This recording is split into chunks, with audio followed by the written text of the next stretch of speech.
Let's talk about GDC. As you can tell, I'm back. You can see the bag and badge. There you go. I said I hang up on the wall because there were already nails and it fit, and I don't know. It's cool to display, I guess. I'm back, and it has been an exhilarating, very interesting, and very exhausting experience. 9 hours of jet lag, and I'm kind of convention sick because when you shake hands with 1,000 people, you kind of get a, yeah, a little bit, but I'm okay. I'm very much okay, and I have a ton of great energy, and I want to tell you why. So there's a lot of things that GDC is. There were a lot of talks. We were fortunate enough to be exhibitors, so we had all access passes. We were showing my partner that I've been working with for a long time, Gregory's alt control game. He has a game called Roto Ring, which has a little rotary encoder and a button, and it's a bunch of LED lights connected to an Arduino, and it's really, really cool. And we got to show that on at the GDC booth and have people come to us and check it out, and it was really, really, really fun. So we got access, we got all access passes, which means that we have access to the entire convention, not just the 3 main days, but also the 2 days before that, which have a ton of talks. It actually talks throughout the entire convention, but it's really difficult to go to talks. And the reason is that there are about 15 or so talks happening at the same time throughout the entire day. So if you want to do anything else, like, oh, I don't know, eat lunch, you're gonna miss a talk. It's impossible to go to all the talks, and you don't want to go to all the talks because a lot of them are not relevant for you because they're in so many different fields. And though I do enjoy a lot of different fields, such as story and narrative and game design and programming and production, and I like a lot of different things, but there are things that are not relevant to me, which is good because otherwise I'd die with the amount of stuff I have to watch. But basically, you try to go to the things that really spring out, and some of the things are really amazing. I was fortunate to go to talks. Most of them were really, really, really good, and I really enjoyed them. The highlight for me was the post-mortem for Deus Ex, which is one of my favorite games from the original Deus Ex, with Warren Spector, which was super awesome. Warren Spector is adorable. It was an hour-long talk, and it was so good. It was incredibly interesting. The thought processes behind what he wanted to create there and how they eventually got there is just really, really, really, really cool. And I really enjoyed that talk. But there were also a bunch of other ones. There was a postmortem for Sultan Sanctuary that was really, really cool, seeing how these guys work. They're just 2 people, they're husband and wife, and they just do everything together, which is really, really cool. There was a cool talk about sound and Hyperlight Drifter, and I really like sound, though I don't make it myself that much, but I really like sound, and I really like Hyperlight Drifter, and there were a lot of talks, and they were really, really cool. But one of the things, and one of what comes out of these talks for me, and this is really a feeling that I got on the very first day and stayed with me throughout the entire convention as well as after it right now, is that I just want to go home and make games.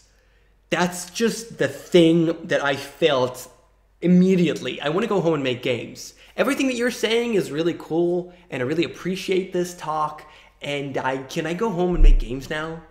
Because the feeling that you get is that you're not alone, is that everybody around you are developers that are struggling exactly with the same shit that you are, with all the hardships of making games, and making games is really hard. They all know exactly what you're talking about, but it's possible, you know? It's hard, but it's possible. People are putting out amazing games, and then they come up and tell you, these are our experiences. They are not perfect. They're incredibly broken in so many different ways. We had so many hardships. We spent a year on this crap, and we could have done the game a lot faster, and this and this and that, and then you just realize that everything you're experiencing has been experienced before. Everything that you're having right now, yeah, that's how it goes. That's fine. There's no project that just goes swimmingly. That doesn't happen. It's all very difficult, but it pays off because eventually they do put out games. People put out games and really good ones. And that is fuels me with energy to go home and make games. And that's what I'm doing right now.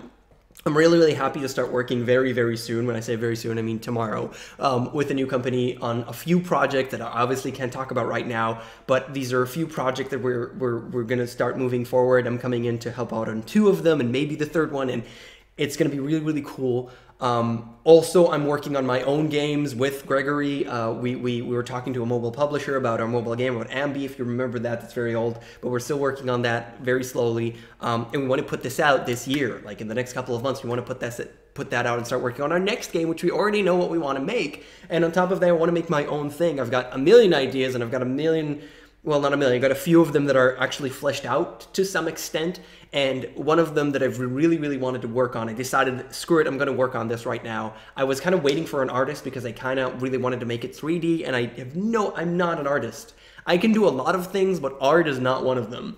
And I decided that it's stupid to not even start because I don't have an artist. I could just do horrible placeholder art.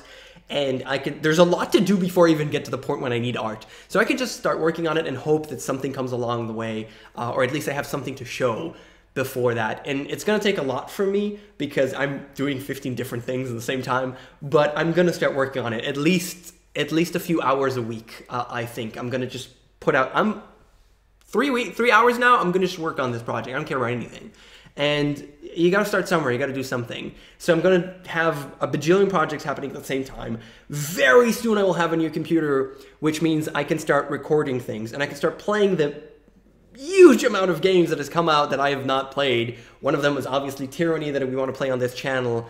All of these things I'll manage to start playing and recording and then making more videos. There's a bunch of things I want to talk about, but there's so many games that are coming out that have came out and I haven't played that I think I'm just going to play them and see what comes up to me instead of taking something kind of like forcing it, but not really. I'm just going to play something and it's going to come out. I'm going to have something that I want to talk about and I'm going to make a video about it.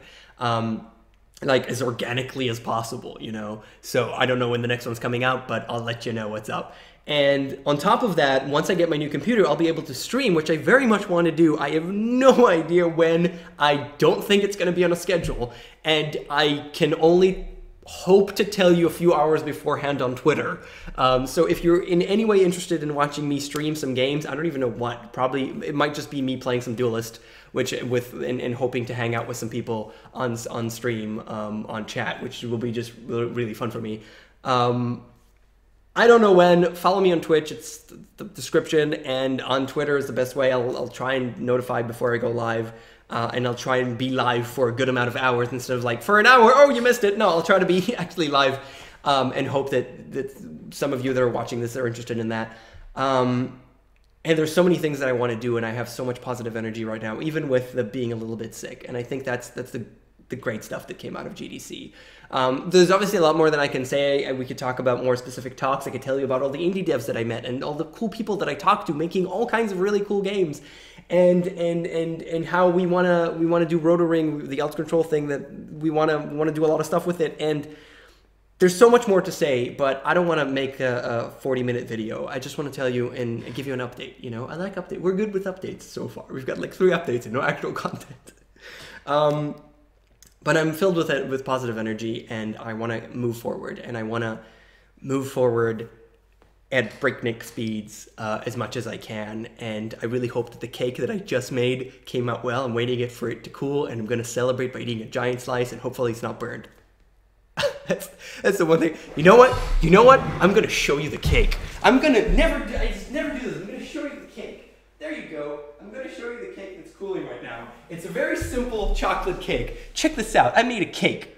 I don't know how well you can see that. I made a chocolate cake and I'm waiting for it to cool. There you go.